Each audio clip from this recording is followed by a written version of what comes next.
The First Punic War lasts for about 20 years. At first it's on land, and the Romans dominated because Rome had developed some really good land fighting skills. They've got flexible fighting units that are good for defense, but they can also make it really far into territories.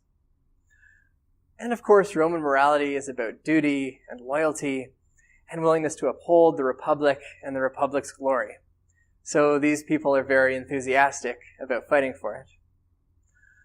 So Rome is doing well on land, and Carthage thinks, okay, so we're better at the sea anyways. It's how we conquered the empire in the first place. So Carthage moves the theater of war from land to the Mediterranean Sea. But then the Romans, they respond in a really ingenious way by developing a new naval technology. And they develop something called a corvus. Now, a corvus is a spiked plank, and what happens is a Roman ship approaches a Carthaginian ship, sends the plank over, and then boards the Carthaginian ship.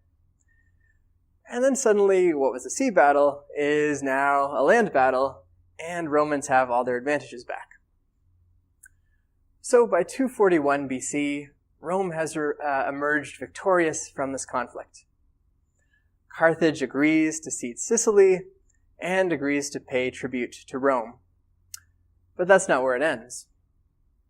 There are about 20 years of peace, but then Carthage regroups. But they don't want to antagonize Rome right away. So in order to enrich themselves and their land holdings again, they start focusing on northern Spain.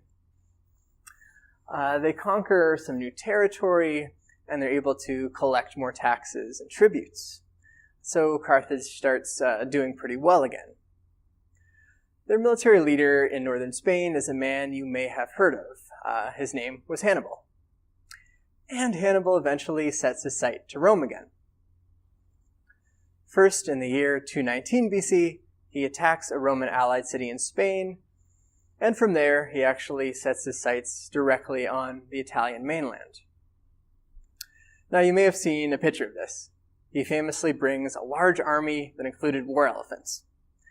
He brings them up past Spain and through the Alps, and then he descends down to Italy through the north. Hannibal is initially quite successful. He makes a lot of trouble for Romans, and he sticks around for a good 15 years and wins a lot of battles. But unfortunately for him, he's never able to take the city of Rome. Meanwhile, the Roman general, Scipio Africanus, has cut off Hannibal's supply lines in North Africa and Spain. And so Hannibal's supplies are dwindling, he's getting weaker, and he's not able to compensate his men. And so eventually Hannibal is forced to head back to North Africa. And there, in the year 202 BC, so after about 20 years total of the Second Punic War, Scipio Africanus defeats Hannibal at the Battle of Zama.